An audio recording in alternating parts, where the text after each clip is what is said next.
दोस्तों 1 जुलाई 2024 के बाद पत्नी ने 498 दहेज घरेलू हिंसा कैसा भी मुकदमा दर्ज कराया हो दोस्तों, तो आप उसे 60 दिनों के अंदर अंदर खत्म करा सकते हैं, आरोप मुक्त हो सकते हैं। दोस्तों जय नमस्कार, मैं एडवोकेट आशीष मिश्रा।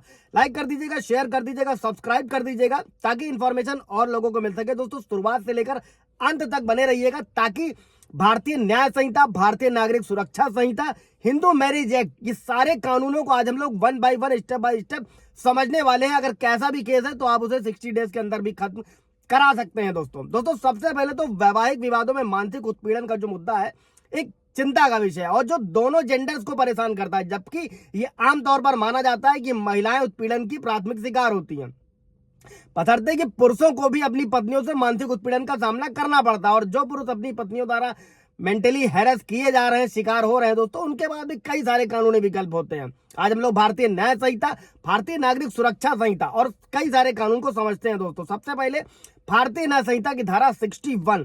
दोस्तों ये आपराधिक साजिश के लिए सजा से संबंधित है और अगर पति को लगता है कि उसकी पत्नी उसके या उसके परिवार के खिलाफ अपराध करने की साजिश कर रही है तो इस धारा के तहत मामला दर्ज करा सकता है।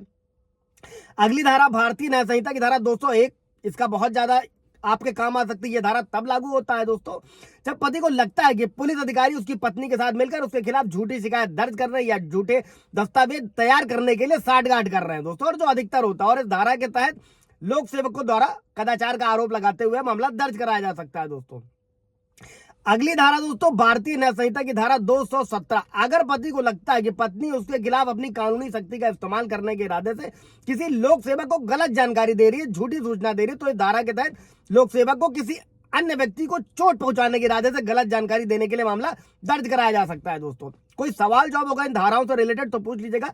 जल्द ही दोस्तों 2-4 दिन बाद से कॉन्टैक्ट नंबर अवेलेबल होगा, वहां पर आप अपॉइंटमेंट बुक करके जो भी आपकी क्वेरी है, सवाल है, आप मुझसे बात करके अपनी समस्या का सुझाव पा सकते हैं। दोस्तों अगली धारा भारतीय न्याय संहिता की धारा 227, ये धारा झूठी गवाही देने से संबंधित है। अगर पति को लगता है कि उसकी पत्नी किसी कानूनी कार्रवाई में उसके खिलाफ झूठे सबूतों का इस्तेमाल कर रही है दोस्तों, तो इस धारा के तहत मामला दर्ज कराया जा सकता है। अगली धारा भारतीय न्याय संहिता की धारा 118, ये धारा बताती है दोस्तों खतरनाक हथियारों या किसी तरीके से स्वेच्छा से चोट पहुंचाने के लिए सजा को कवर करती है। और अगर पत्नी अपने पति के प्रति हथियार या किसी खतरनाक हथियार का उपयोग करती है, हिंसक होती है, तो इस धारा के तहत पति मामले को दर्ज करा सकता है दोस्तों। और अगर अब ये भी समझिएगा दोस्तों कि अगर डेथ हो जाती है ऐसी किसी चीज में तो पत्नी को हत्या का भी दोषी ठहरा। फिलहाल वो एक अलग पार्ट है, उसको अलग तरीके से समझेंगे।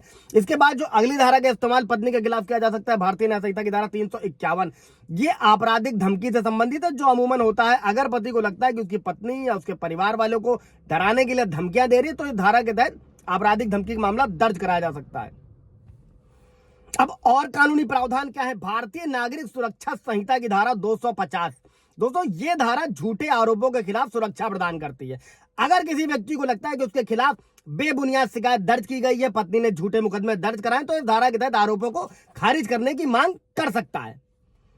अब इसी धारा का 250 का सबसेक्शन 1 के मुताबिक दोस्तों जो अभियुक्त यानी कि जो पति जिस पर ब्लेम लगाए गए 60 दिनों के अंदर डिस्चार्ज के लिए आवेदन कर सकता है। और सबसेक्शन 2 में प्रावधान है कि अगर मजिस्ट्रेट यानी कि न्यायाधीश जज को यह लगता है कि अभियुक्त के खिलाफ कार्रवाई के लिए पर्याप्त सबूत नहीं है तो उसे आरोपों से मुक्त करना होगा। हालांकि जो 60 दिन की अवधि है समाप्त होने के बाद भी कोर्ट डिस्चार्ज के लिए याचिका पर विचार कर सकता है। दोस्तों इससे रिलेटेड कोई सवाल जवाब होगा तो पूछेगा।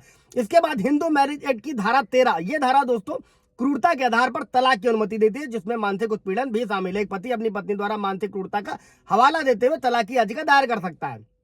इसी के बाद में स्पेशल मैरिज एक्ट, विशेष विवाह अधिनियम की धारा 27 दोस्तों, ये धारा भी जो है विशेष विवाह अधिनियम के तहत पंजीकृत जो विवाह होते हैं दोस्तों, तलाक के लिए आधार प्रदान करती है, जिसमें क्रूरता, मेंटल क्वालिटी शामिल है दोस्तों। इसके बाद घरेलू हिंसा अधिनियम की धारा 12, ये भी पुरुषों को कुछ परिस्थितियों में इसके प्रावधानों के तहत राहत की मांग कर सकते हैं अगर वे अपनी पत्नियों द्वारा मानसिक उत्पीड़न के शिकार हो रहे हैं दोस्तों। और घरेलू हिंसा अधिनियम के तहत घरेलू घटना जो होता है दोस्तों, इसका एक फॉर्म होता है, उसका उपयोग करके शिकायत दर्ज करी जा सकती है, जिसमें मानसिक उत्पीड़न घर सहित घरेलू हिंसा की घटनाओं का विवरण होता है दोस्तों। अच्छा इसके बाद में ये भी समझिएगा दोस्तों करना क्या है, शिकायत दर्ज करने का जो पूरा चरण है, पूरी प्रक्रिया है आपकी, वो क्या होनी चाहिए। सबसे पहले शिकायत दर्ज करने से पहले मानसिक उत्पीड़न यानी कि मेंटल हैरेसमेंट का सबूत इकट्ठा करना जरूरी है दोस्तों। इसमें call recording, video recording, social media संचार, गैर यानी किसी और के साथ रह रही है तो गैर सहवास का सबूत और कोई भी जो इससे रिलेटेड डॉक्यूमेंट हो वो शामिल हो सकते हैं दोस्तों।